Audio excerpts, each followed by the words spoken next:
L'actualité à la une ce soir. Le président du Faso face à la presse de Bobo Dioulasso, Roch-Marc Christian Kaboré a répondu aux questions des journalistes sur ses actions 100 jours après son arrivée à Koussiam. Retour sur 3 aspects, politique, économie et politique extérieure dans cette édition. Il s'appelle Woloso et excelle dans la médiation des conflits. Le groupe basé à Sendou est spécialisé dans le règlement des conflits intercommunautaires. À la faveur de la Semaine nationale de la culture, ils ont accepté de nous recevoir pour présenter leurs méthodes. Des médicaments se vendent de plus en plus dans la rue. Chaque jour, ce sont des quantités énormes qui sont servies aux populations en cachette. Zoom sur le phénomène dans cette édition. Bonsoir à tous et merci de suivre les 20h de la télévision du Burkina. Le 6 avril, il y aura 100 jours à la tête du Burkina. Bien avant, le président du Faso fait le bilan avec les journalistes pendant plus d'une heure. Il a abordé les questions sur les réformes politiques, la situation du général Zida ou encore les mandats d'arrêt et écoute téléphonique. Urbain Benito Somé, Fousseni Kindo. Un exercice de redevabilité, mais au-delà, une opération de communication. Pour les 100 jours de son accession au pouvoir, Roch-Marc Christian Kaboré était à l'aise face aux journalistes. Une maîtrise des sujets et des dossiers, notamment sur le terrorisme. Passé le cap de la peur et de la stupeur, un comité de sécurité est mis en place pour gérer au mieux la question de sécurité dans la durabilité. Sans oublier la création de l'Agence nationale de renseignement, malgré tout, Roch-Marc Christian Kaboré estime que le risque zéro n'existe pas. Nous devons apprendre à vivre aujourd'hui avec cette situation-là. Parce que comme vous le voyez, même les pays qui sont les plus développés, qui ont plus de moyens que nous, subissent ces attentats. Parce que quand quelqu'un décide de mourir, je crois qu'il n'y a pas de prévention à faire à ce niveau-là. Entre affaires d'écoute téléphonique et mandat d'arrêt contre le Premier ministre ivoirien et l'affaire Yacouba Isaac Zida, le président du Faso s'est voulu clair dans ses réponses. Le général Zida a demandé évidemment une permission qui a expiré, je pense, depuis déjà le 19 mars. Il n'est pas encore entré. En tout état de cause, je pense qu'il n'a pas de choix que de rentrer. Je pense que quelqu'un qui assume de hautes responsabilités de l'État doit s'assumer et faire face à ses responsabilités. Lorsque les journalistes ont voulu en savoir davantage sur les réformes politiques, Roch-Marc Christian Kaboré parlera de la commission constitutionnelle sur les réformes politiques, qui attend toujours d'être opérationnelle, mais des propositions sont déjà avancées. Ce que je peux dire d'ores et déjà, c'est que la limitation du mandat, c'est une question sur laquelle il est impossible de revenir. Ce que je voudrais dire également, c'est que la deuxième chambre qui apparaissait comme le Sénat est définitivement supprimée. Ce que je peux dire également, c'est que la tendance est à la réduction des pouvoirs du président du Faso pour que ce ne soit plus quelqu'un d'omniscient qui décide de tout et qui a autorité sur tout. En un mot comme en mille, Roch-Marc Christian Kaboré estime qu'en 100 jours, lui et son gouvernement auront tracé les sillons d'un Burkina autrement, conformément à son programme de gouvernement. Le président du Faso est revenu sur les questions budgétaires avec la révision de la loi de finances 2016. Plusieurs questions économiques ont été évoquées par les journalistes. Idrissa Warga, Karim Sissé. Toute la batterie de mesures prises par le nouveau gouvernement pour le rayonnement de l'économie burkinabé a été énumérée aux hommes des médias à ce point de presse. Le gouvernement, selon le président du Faso, a d'abord travaillé à restructurer le budget adopté par le CNT afin de mettre en place sa politique de gouvernance. Nous sommes passés d'un déficit qui était de 229 milliards lorsque le CNT a adopté le budget à un déficit aujourd'hui qui est de 300 milliards, dû au fait que, également, des engagements sociaux qui ont été pris à l'époque par le gouvernement de transition n'ont pas été inscrits au budget de l'État. Au niveau de l'éducation, des actions sont prévues. Grâce à la restructuration budgétaire, il est prévu la construction de plusieurs infrastructures scolaires. En ce qui concerne le primaire, il est prévu, comme nous avons dit, que les écoles sous Payotte, nous allons commencer la mise en œuvre de construction définitive. Et pour l'année 2016, il est prévu à peu près la construction de plus de 1000 classe. Roch-Marc Christian Kaboré a aussi détaillé aux journalistes les actions entreprises pour améliorer le secteur de l'énergie au Burkina Faso. Nous travaillons, comme je l'ai dit, à orienter notre énergie vers l'énergie solaire. Donc, dans ce sens-là, il y a près de 40 localités qui vont bénéficier d'une électrification par le solaire. Nous allons nous lancer effectivement dans un appel d'offres pour consolider le potentiel électrique de la Sonabel. Nous continuons la politique d'interconnexion. La Côte d'Ivoire a promis cette année d'augmenter, en tout cas, sa contribution électrique à 70 MW. Le barrage de Saint-Mandénis s'est aussi invité au débat.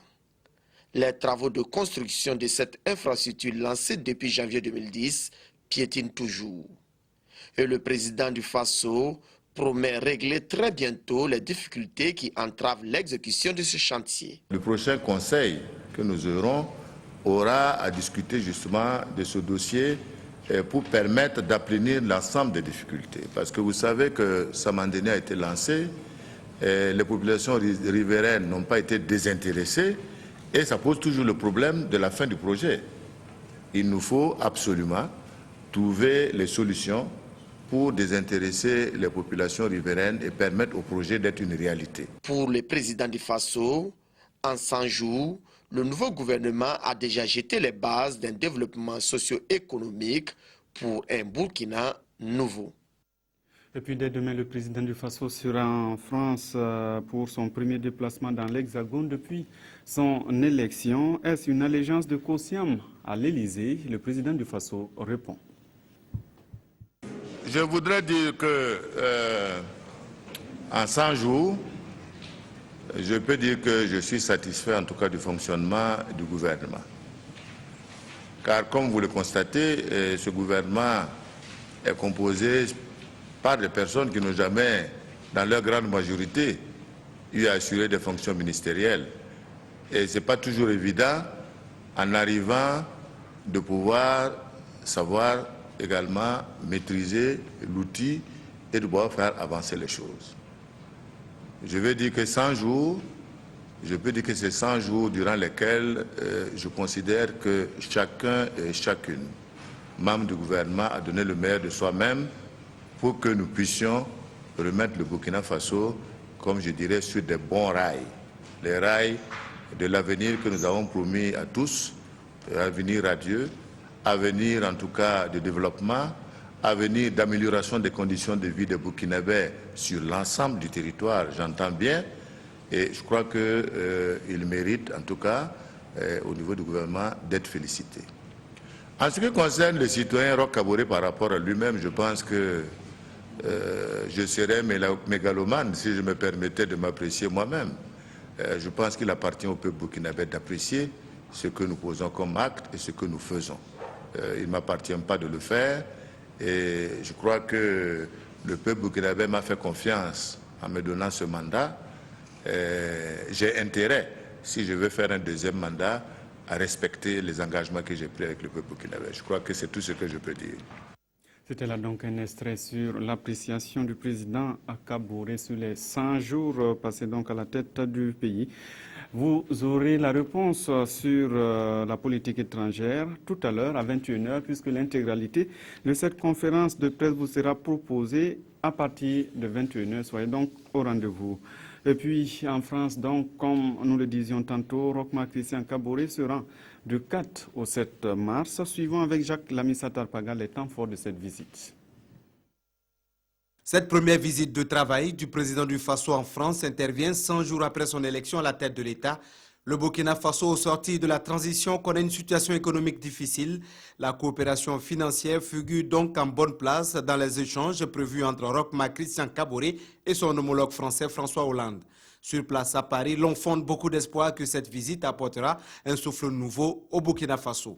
La France est un des partenaires bilatéraux du Burkina Faso des plus anciens et des plus fructueux.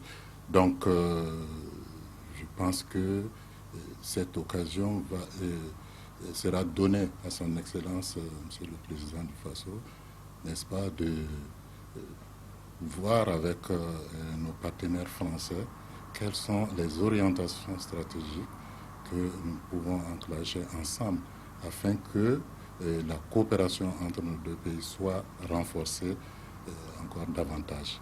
La coopération multilatérale est aussi au menu avec des entretiens à l'UNESCO et à l'Organisation internationale de la francophonie. Un autre grand intérêt de la mission présidentielle est la sécurité. Le président du Faso ira au Centre international de crise pour voir les dispositifs de gestion. Les attentats de Ouagadougou et dans la sous-région commandent un renforcement de la coopération sécuritaire. Roch-Marc Christian Kaboré va s'y atteler. Et puis le président du Faso va rencontrer, au-delà du président Hollande, la DG de l'UNESCO, la secrétaire générale de l'OIF et le patronat conduit par le MEDEF international. Le Parti pour la démocratie et le progrès, Parti socialiste, veut réconcilier tous ses militants. Le parti de feu, professeur Joseph Kizerbo, a tenu son congrès ordinaire aujourd'hui, un congrès qui a permis aux militants de renforcer leurs capacités sur les principes du socialisme. Kounsoun Koulibaly Olopoda. Toro Drabo vient d'être porté à la tête du nouveau bureau exécutif national du PDP-PS, le Parti pour la démocratie et le progrès, Parti socialiste. Un bureau de 18 membres mis en place au cours du 6e congrès ordinaire du parti. Et c'est à ces membres que revient désormais la tâche de réconcilier tous les militants pour un nouveau départ du parti de feu Joseph Kizerbo. Nous ouvrons la porte grandement pour qu'il n'y ait pas d'inimitié entre nous, à quelque niveau que ce soit. Certes, nous pouvons nous tromper, nous pouvons nous bagarrer, nous pouvons nous frapper, mais à la fin, nous pourrons toujours nous entendre. C'est ce que le PDP-PS a toujours recherché. S'entendre et se pardonner en vue d'aller sur de nouvelles bases, l'objectif est affiché. Et le congrès de se pencher sur le thème socialisme et libéralisme économique, quel enjeu et défi pour le Burkina Faso. L'ambition ici est d'éclairer les militants sur l'idéologie socialiste pour une meilleure promotion de la doctrine du PDP-PS à travers le territoire national. Nous avons réfléchi par rapport à notre position aujourd'hui par rapport à un gouvernement social-démocrate. Ce qui peut sauver le Burkina Faso aujourd'hui, c'est le socialisme. Et qui dit socialisme aussi dit développement endogène. Les municipales à venir sont dans le viseur du parti qui compte faire de 2016 une année d'espoir. Espoir de remporter des victoires dans plusieurs communes du pays en vue de reconquérir le cœur des militants qui ont quitté le navire PDP-PS pour de multiples raisons. De leur côté, des jeunes étaient en réunion pour réfléchir sur leur représentativité dans les instances de décision. Le mouvement burkinabé pour le développement et le civisme est à l'origine de cette rencontre. Nong Bakouda, Claudine Dimabio Bikaba. La population burkinabé est en majorité jeune. Cette frange de la population est souvent exclue des prises de décision en ce qui les concerne. Pour rectifier le tir, le mouvement burkinabé pour le développement et le civisme MBDC, en partenariat avec l'ONG Diaconia, ont initié cet atelier. Cet atelier a été proposé en vue de faire le point des initiatives qui ont été entreprises dans notre pays en matière de promotion de la gouvernance, notamment en matière donc de promotion de la jeunesse dans la gouvernance. Nous avons essayé de faire une lecture croisée de la situation actuelle concernant l'implication effective des jeunes dans les instances décisionnelles. Nous avons constaté que la situation n'est pas véritablement reluisante. Il nous revient alors avec les participants de définir un certain nombre de stratégies pour mettre en place un système de plaidoyer efficace pour permettre une prise en compte de ces jeunes dans les sphères de décision. En perspective, une feuille de route est prévue avec l'ensemble des acteurs pour plus de représentativité et de participation des jeunes à l'édification de la nation. Voici un projet qui prend en compte les préoccupations des jeunes. U-Report est une plateforme d'échange qui a pour ambition de faire la promotion des opinions de la jeunesse. Adama Guiti et Yolande Dompo. Les jeunes et les adolescents ont désormais une tribune pour prendre part aux décisions les concernant. Dénommée Jeunes pour Jeunes et avec les jeunes, cette plateforme d'échange qui est portée par le ministère de la Jeunesse en étroite collaboration avec le Parlement des enfants est financée par l'UNICEF. C'est une manière pour les jeunes de pouvoir s'impliquer dans la conduite des affaires publiques. Je pense que c'est important que nous puissions donner la parole aux jeunes pour qu'ils interpellent les gouvernants sur leurs préoccupations. Pour être un U-reporter et participer à des échanges sur des thématiques choisies par un panel de jeunes et d'adultes, il vous suffit de vous servir de votre portable et d'envoyer Burkina au 3350. L'envoi de ce message est gratuit sur les 3 sociétés de téléphonie mobile qui opèrent au Burkina Faso et le projet est déjà en œuvre dans certains pays du monde. Ça va permettre en temps réel à des dizaines de milliers de jeunes, qu'on appelle des U-reporters, qui vont eux-mêmes donner leur avis sur différentes thématiques, que ce soit les services de base, sur la culture, sur la technologie. Ils vont pouvoir en temps réel discuter. Ces jeunes qui accueillent ce projet avec la plus grande joie ont par la voix de leurs représentants invité les autres à s'inscrire massivement pour faire de ce projet une réussite. Les meilleures troupes de la 18e Semaine nationale de la culture ont presté hier devant le président du Faso. 9 au total, elles ont presté en groupe et individuellement. La nuit des lauréats s'est tenue à la Maison de la Culture. Hassan Gourabou, Ahadi Sandamba.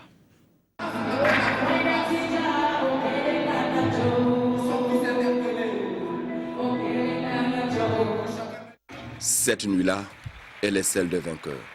L'expression culturelle au plus haut niveau. C'est donc l'excellence qui est magnifiée dans toute sa diversité. La nuit des lauréats, c'est une forme de résumé de la compétition qui a eu lieu et c'est une lumière qui est braquée sur les meilleures prestations, sur les meilleures troupes, les meilleurs groupes.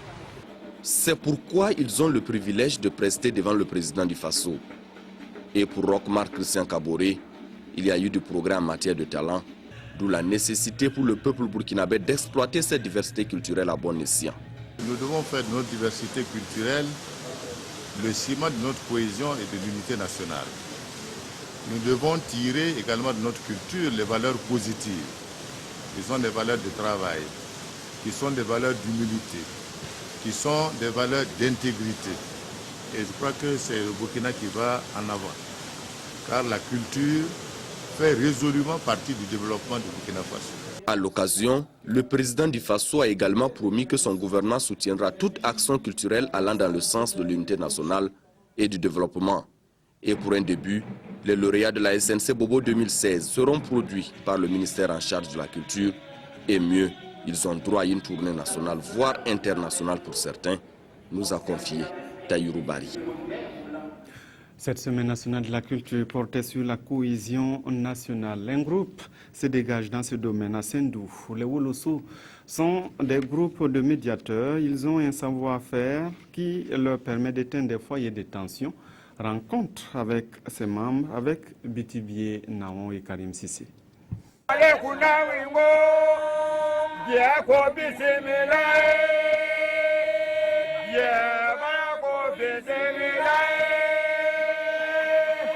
Cette chanson est bien connue des Woloso de la Léraba. Une chanson chantée généralement pour apaiser les cœurs lors des conflits. Les Woloso à Sendou représentent, ça joue un rôle très important pour le maintien même de la société, Djoula et même Senufo à Sendou. À Sendou, la médiation des Woloso ne se limite pas qu'aux autochtones. Elle s'étend à toutes les ethnies sans exception. On n'est pas Moussi, mais si se trouve qu'il y a des Moussi chez nous ici, on a entendu qu'il y a des accords chez eux là-bas. On a pardonné, fatigué, et que le chef de canton nous envoie là-bas pour intervenir. Dès notre arrivée, nous on envoie l'argument en chanson des sexes, en chanson. Dès qu'il entend ça, leur palabre là, ça va finir. Parce qu'on va l'annoncer. Yore, moisiriko yore forogwe. Kinde, moisiriko kinde biabara. En cas de conflit, une fois qu'un membre de cette communauté intervient, les belligérants sont obligés d'enterrer la hache de guerre. Woloso intervient auprès d'un Oron. Il connaît sa sensibilité sociale. Il va tout doucement, il met ses bras derrière le dos et il s'agenouille le dos vers le Oron.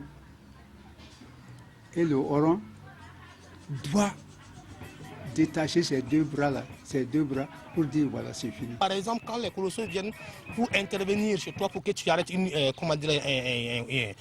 conflit et que tu refuses, les colossos sont capables de s'organiser, ils viennent chez toi, ils se mettent tous nus.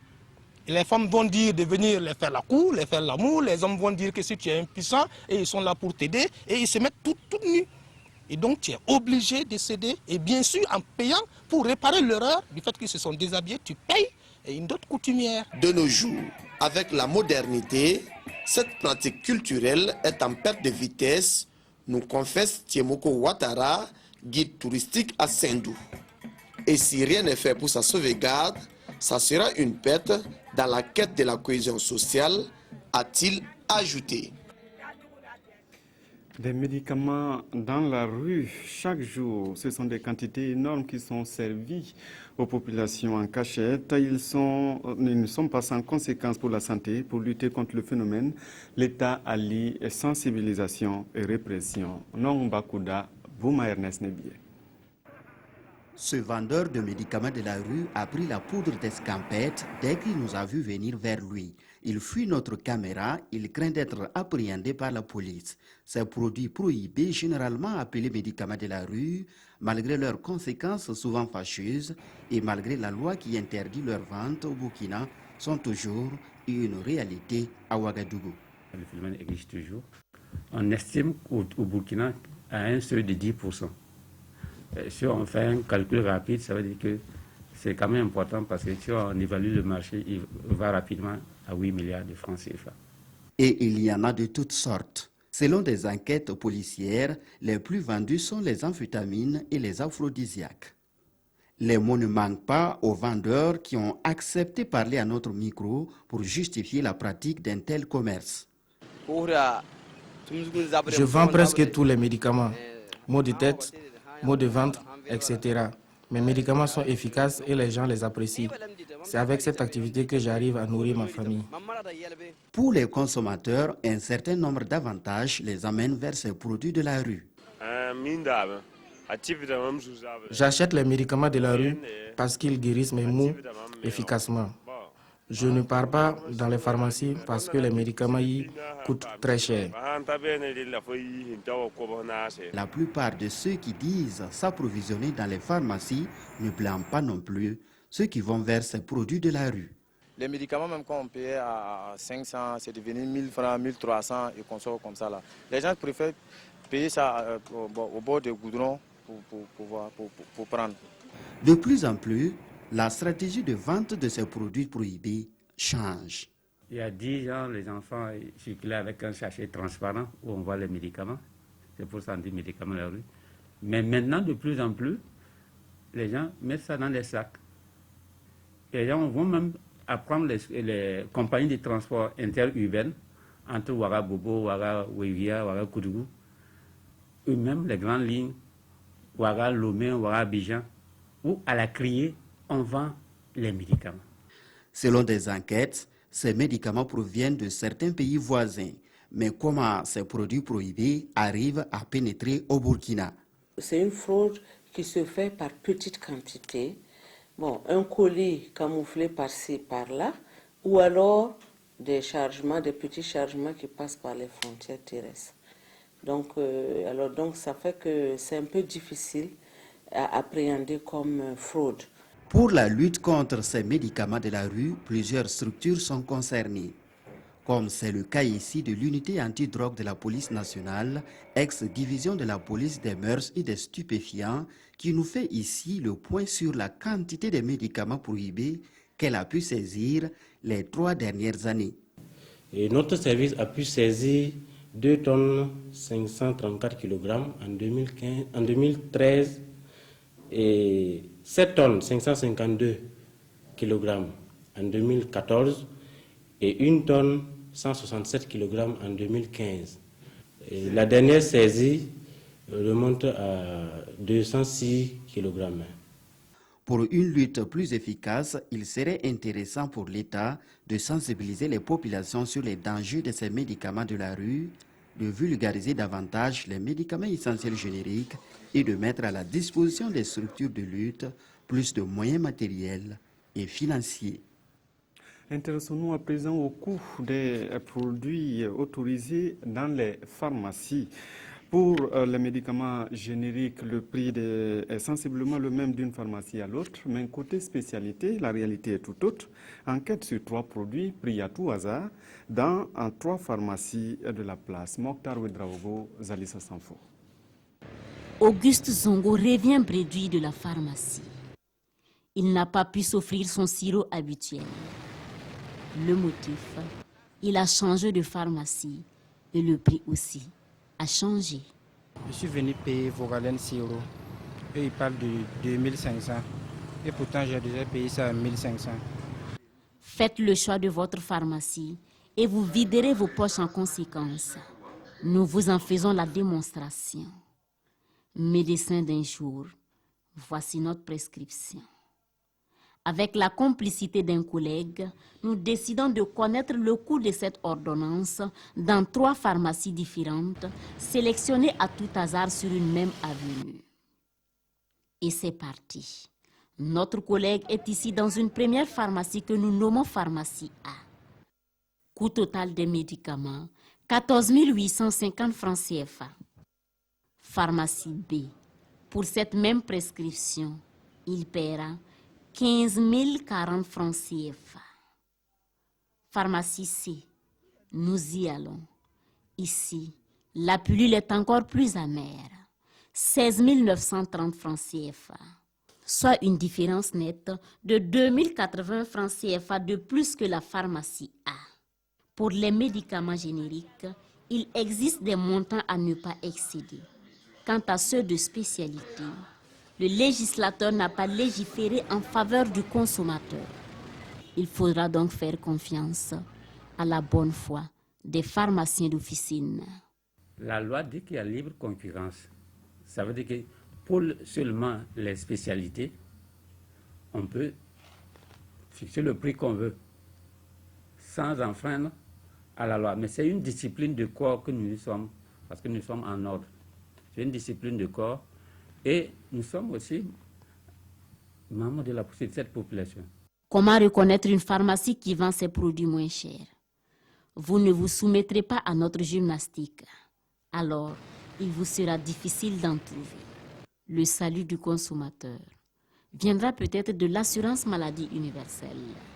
Là, si l'État est amené à s'acquitter des ordonnances, il optera peut-être pour une harmonisation des prix des produits de spécialité.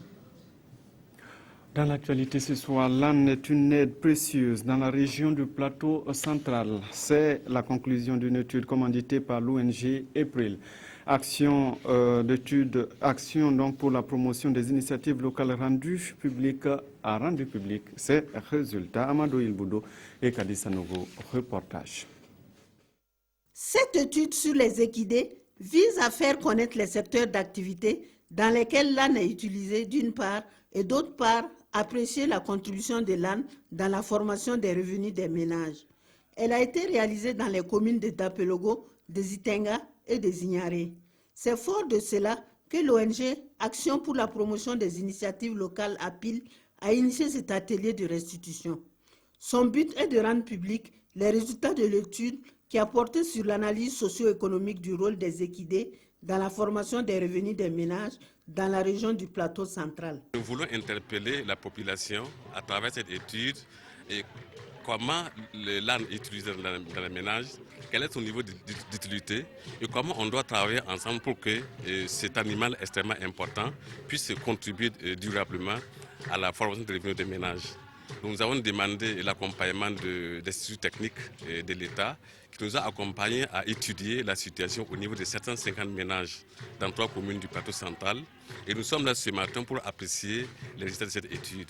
Il s'agit pour nous de voir dans les familles de quelle manière la santé de l'animal est prise en charge, de quelle manière l'air et le bien-être de façon globale est géré, et quels sont les obstacles majeurs surtout qui empêchent les communautés en ce qu'elles puissent gérer au mieux leur âne. La contribution des participants va permettre d'enrichir ce document qui servira de référentiel pour les actions futures. Les enfants autistes à l'honneur ce 2 avril. Les Nations Unies ont dédié cette journée aux enfants atteints de troubles neurodéveloppementaux depuis 2008. À Ouagadougou, les spécialistes ont animé un point de presse pour expliquer la pathologie peu connue au Burkina. Mokhtar Ouedraogo, Nathalie Sawadogo, Nabaloum. J'ai un enfant autiste. L'enfant, on a l'impression qu'il ne se fatigue jamais. Du matin au soir, il est hyper actif. Courir sans s'arrêter, alors là, sans jamais s'arrêter. Imaginez un enfant de 5 ans et demi qui peut aisément vous prendre un sac de riz de 25 kilos. C'est pour vous donner un peu une image de quelle force physique il a. Et pourtant, Médéris n'a rien de différent avec un enfant normal. L'autisme, jusque-là, est méconnu au Burkina Faso. Pour moi, l'autisme, c'est un trouble neurodéveloppemental qui affecte l'enfant dans 3 domaines spécifiques. L'interaction sociale, troubles de communication et troubles de comportement. Aujourd'hui, Journée mondiale de l'autisme, initiée par les Nations Unies en 2008, la BAP, l'Association burkinabé d'accompagnement psychologique et d'aide à l'enfance, n'est pas restée en marge de cette célébration. Et cette conférence de presse, première du genre au Burkina, se veut un cadre pour faire connaître la pathologie et sensibiliser la société à accompagner ses enfants. L'enfant autiste peut avoir 6 ans, mais si on l'évalue, on se rend compte que c'est un enfant d'âge de 2 ans. De façon âge chronologique, il a 6 ans. Mais son comportement, sa manière d'interagir, correspond à un enfant de 2 ans ou moins de 2 ans. Ils ont un problème d'équilibre. Ils marchent, ils tombent. Ils ont des problèmes aussi sensoriels. Ils sont hypersensibles. Tu vois, ici, à Thomas, vous allez vous rendre compte que, moindre bruit, s'ils sont là, ils se bouchent les oreilles. Quand il veut quelque chose qu'il n'a pas, ou bien il veut exprimer quelque chose qu'il n'arrive pas à exprimer, et que moi, de mon côté, où le vis-à-vis n'arrive pas à le comprendre, il fait ce qu'on appelle une crise. Il chute, il griffe, il mord, il frappe, il lance tout dans la maison. Sur le plan scolaire, ces enfants autistes sont souvent brimés. Selon le psychologue Pam Taba, les femmes enceintes qui ont des saignements, l'âge élevé de la mère, sont entre autres des facteurs à risque. La BAP, créée en 2011, encadre de nos jours 40 enfants. Les parents interpellent le gouvernement sur ce mal silencieux dont souffrent ces enfants. Ce dimanche est dimanche la miséricorde divine et l'archidiocèse de Ouagadougou l'a célébré par une bénédiction du sanctuaire de la divine miséricorde. Koumsoun Koulibaly, Viviane Tchendrebego.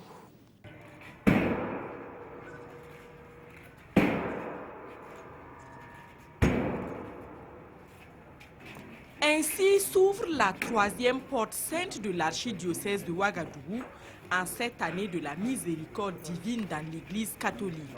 L'érection du sanctuaire de la divine miséricorde devrait favoriser le développement des pratiques de piété. C'est un sanctuaire ouvert à tous pour rencontrer Dieu, recueillir ses dons, pour aller les déverser aussi aux autres qui attendent beaucoup de nous. C'est vraiment une grâce, la miséricorde de Dieu pour nous, les résidents de Tengango, pour nous, les fidèles de tout le diocèse de Ouagadougou. En ce dimanche de la miséricorde divine, l'on a prié pour l'Église, pour la paix dans les familles, pour les jeunes et pour tout le Burkina Faso. De la bénédiction de la première pierre de cette église en 2011 à sa consécration ce 3 avril 2016, beaucoup de personnes ont mis la main à la pâte. Un musulman a donné 1 tonne de ciment. Des protestants, des non-catholiques ont donné parce qu'ils aiment.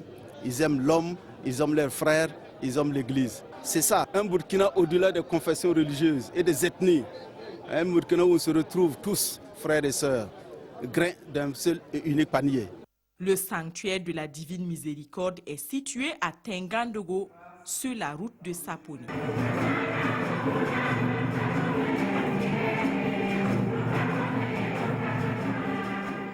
Le mouvement raélien veut une représentation des Elohim au Burkina. Selon ses adeptes, une demande a été introduite dans ce sens auprès des autorités burkinabées. Les responsables l'ont dit au cours d'une conférence de presse à Koumsoun Koulibaly et Munkundabire. Les Elohim seront de retour sur terre en 2035 au plus tard. C'est la conviction du mouvement raélien pour qui Ce message a été prédit il y a de cela 35 ans par celui qu'il considère comme le dernier des prophètes.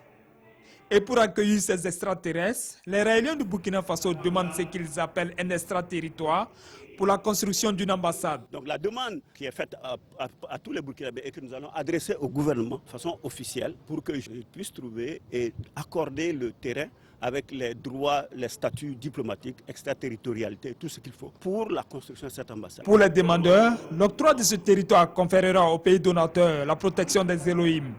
Cet État bénéficiera par ailleurs des connaissances scientifiques et philosophiques accumulées de 25 000 ans. Et le Burkina Faso gagnerait à saisir l'opportunité selon le guide des biais. Imaginez bien que le gouvernement du Burkina Faso donne le terrain. Vous comprenez très bien que tout le Burkina rentre automatiquement dans le processus de la protection des Elohim.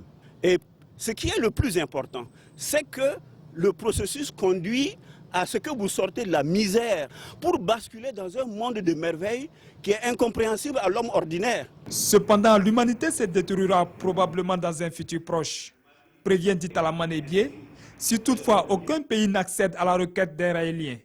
Pour cela, il invite la communauté internationale à donner aux extraterrestres un statut diplomatique spécial dès que possible. À l'étranger, vive tension des migrants en Europe. Pour la plupart des Syriens, ils refusent de quitter la Grèce pour la Turquie. Pourtant, un accord a été signé avec l'Union européenne. Une centaine s'est enfuie d'un centre de détention où ils étaient détenus et lui a décidé d'envoyer des policiers pour gérer la situation.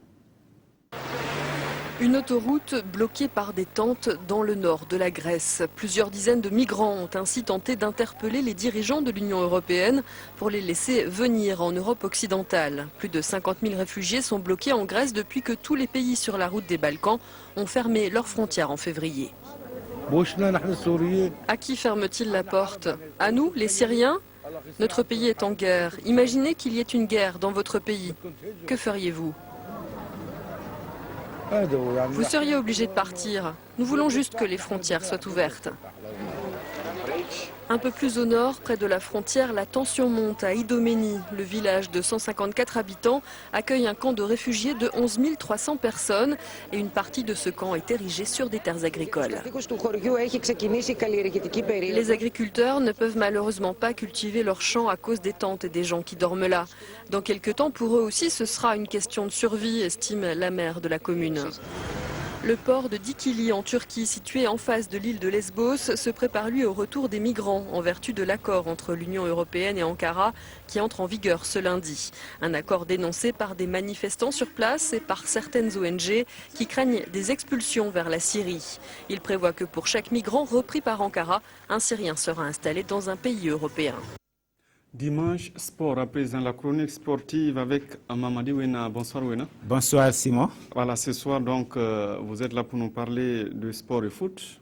Avec la reprise des championnats, et à l'affiche il y avait USO RCB. Oui, c'était le match de la journée parce que USO RCB opposait le deuxième qui était le RCB à la phase aller et l'USO troisième, et c'est l'USO qui l'a emporté, et les rouges et blancs de l'allée qui ont marqué sur penalty à la 15e minute, et le RCB qui a carburé, qui a essayé de revenir dans le match mais qui n'a pas réussi, malgré aussi un penalty accordé au RCB, alors que nous allons voir les images de ce penalty.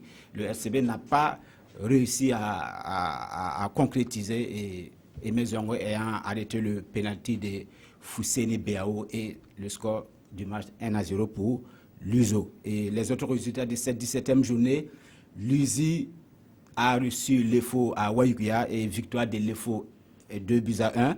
Asfa Yenenga Majestic, c'était au stade du Kaitut après le match USO RCB, ça fait 3-2 pour l'Asfa Yenenga.